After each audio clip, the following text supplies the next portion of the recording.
Hello and welcome to the Lady Sows. Today it's all about the garlic. I want to harvest my garlic and I'll take you over there in a moment. But before I do, I just want to say a big thank you to Jason from Allotment of the Dead, showing me around his allotment. I was down near him just 2 or 3 days ago and I had a Brugmansia for him, so I popped over with it and I gave him one plant. I got a box full, including a couple of chilies. Not sure how hot they're going to be. He did assure me they wouldn't be too hot, but that's all relative, isn't it? Tried lots of things, lots of things he let me taste on his that he had on his allotment. I passed on the chili, which was probably wise. And I must admit that I really loved the scented pelargoniums, particularly the lemon ones. So thank you, Jason, for a lovely couple of hours. Hope I didn't hold you up too much with all my gabbing. And hope you enjoyed Gardener's World on Saturday. Right, so let me take you over to the garlic bed now. Well, I'm not really looking forward to taking this netting off because I know it's just going to be so full of weed. And I've kept the netting on because I've got carrots in here. So I am going to be weeding as I go along. Get the netting off from the other. Oh my goodness, the amount of weed is ridiculous. As you can see, the garlic is very rusty. I should probably have harvested it a couple of weeks ago. Just noticed I missed a garlic scape from the elephant garlic. All right.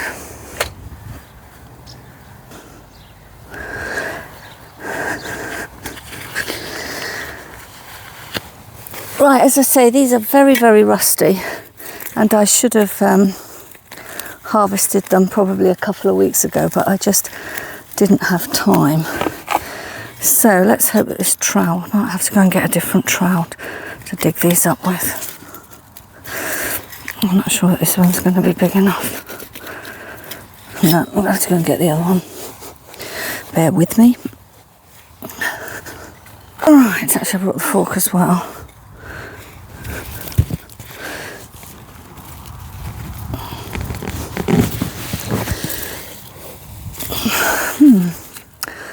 Well, that's quite small. In fact, I don't think it's really made much in the way of bulbs, that. Let's have a better look.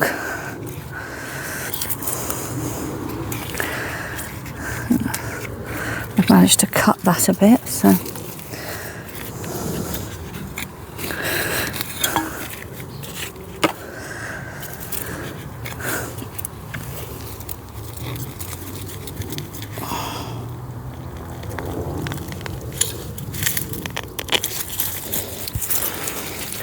Well, that one's a bit bigger.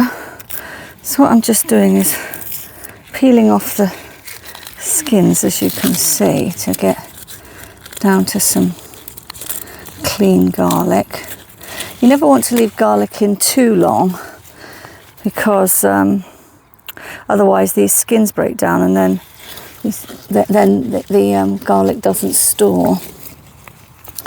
But I would, you know, ideally they could do with staying in the ground another couple of weeks, but we just get garlic rust now and really badly, and I haven't managed to breed a variety that doesn't get rust. This ground is like concrete.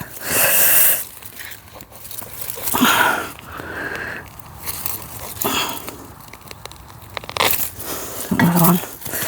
So yeah, so far they're all coming out. They're not very big. These are all soft neck garlics, so they will be smaller than hard neck garlics.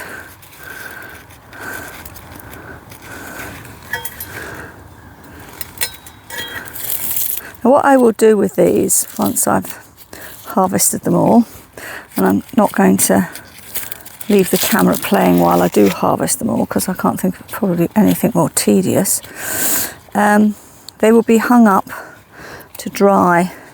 You need to dry them in the shade, not in the sun. It's the same with onions. They should be dried somewhere where there's some good ventilation, but in the shade. And then once these have completely dried and gone all brown and absolutely, it would take several weeks for these to dry off completely.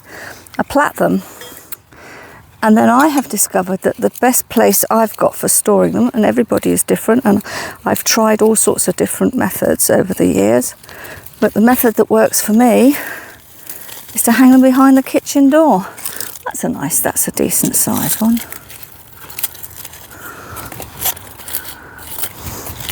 And in fact, I've only got one. I've got one garlic left from last year, and one that I'm using. So I have grown a lot more. So these were all from my own saved seed. We'll have a look in a minute about the ones that I bought some different seeds because I wasn't sure I had enough. Can't remember how many I've planted. I'll be able to tell you. Yes, that's a really nice one. You know, that was the first one I did. That one's really that's quite a nice size. And once I've dried them all, besides before platting them, I pick out the biggest bulbs, and they will form my seed for next year. Because the bigger the clove, the bigger the garlic bulb you will get. Well, that's the theory anyway. These were all big cloves that I put in, but it doesn't necessarily mean I'm going to get any big garlic. When I planted them, I used some onion fertiliser in the bottom of the hole, but the idea that it would give them an additional boost, but it doesn't really seem to have worked that much. I was hoping to get some big ones, but you get much bigger bulbs from hardneck garlic, so I'm going to I generally don't grow hardneck garlic, but next year I'm thinking of growing them just to do something a bit different. As I say, I'll see how those other ones have come on. So I'm pleased with these. They've gone into cloves. I know some people in the south are having a few problems because you know, we're not really getting the frost that we used to get. But I suppose that's one of the bonuses of living in the north, is that we do get cold weather up here. Right, I shall come back to you when I've harvested all of these, because as I say, this is probably going to take me most of the day, what with the weeding and thinning the carrots, which happen to be languishing between these. I'll show you those at the end, but as I say, you don't want to be sat there watching me harvesting all these garlic. So I'll catch up with you in a bit.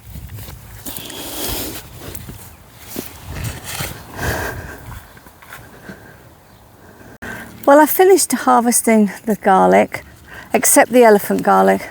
The ground is a bit dry, and I probably need the border fork to help get it out of the ground, but I'm going to water it in a minute, and hopefully in the next day or so I'll be able to actually lift the elephant garlic as well. Now then, I had two varieties that I had planted last October, and one was from my own saved seed, which I've been saving for several years, and the other was from a variety called Tropodome.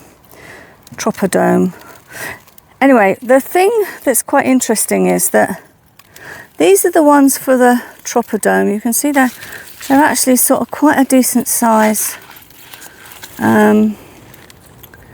head. And these are the ones from my own saved seed, and they are generally smaller. These are some of the bigger ones. Most of them are sort of are about that sort of size, and some of them are really small. Some of them haven't even split, or I've got in situations where they've grown babies. So I will plant those, but I think one of the reasons they're not as big as I would have liked is because the year before we had quite a wet winter, and it was quite wet. It was always wet in the winter at the moment, isn't it? I think it was quite a wet spring, and they just didn't grow. I think all the rain stunted their growth a bit, and so the cloves going into the ground last October were smaller than they had been previously, even though I planted the biggest ones. So I'm gonna have a think about whether to just get some more seed and start again. Although having said that, as I say, the other variety, you can see the difference. I think if I can hold it up, perhaps it's not that obvious on camera, but actually there is a bit of a difference between the two sizes. These were the new seed from this year, and this is one of the bigger ones from my own saved seed. So let me show you what it all looks like now. So you can see the carrots now. I actually took 2 compost bagfuls of weeds out of this bed. I've broken the back of it. I wouldn't say I've got all the weeds out, but I'm, as I say, going to water it. And then when I lift the elephant garlic, that will give me more space. I've still got some more thinning to do with the carrots, but as I say, the ground is actually quite dry. So I've got various varieties of carrots here. This one is Burlicum. This one here is a variety. This one here is a variety called Cosmic Purple. Now this looks like this. See here looks like a parsnip. We've had parsnips coming up all over the garden, which I think must have been in the homemade compost. I grew parsnips some years ago and took them home to to get the seed off, but I didn't think I'd put them in the compost bin. I thought I'd put them in the green bin. So I've got small varieties here. I can't remember. Napier, I think, is an F1. And then these were the parsnips that I station sowed.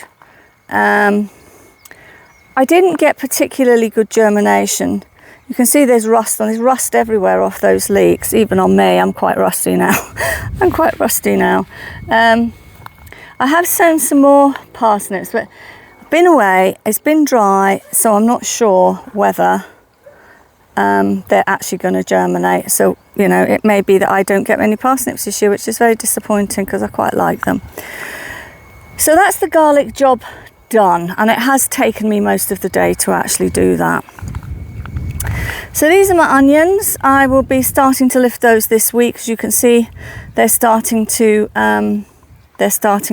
topple over, so they'll come out. So this is my harvest of garlic. So the ones at the front there are the ones that from my own saved seed. You can see there's some little ones amongst them, and then those 2 trays at the back are from the new garlic seed that I bought. And then next year I'm going to get some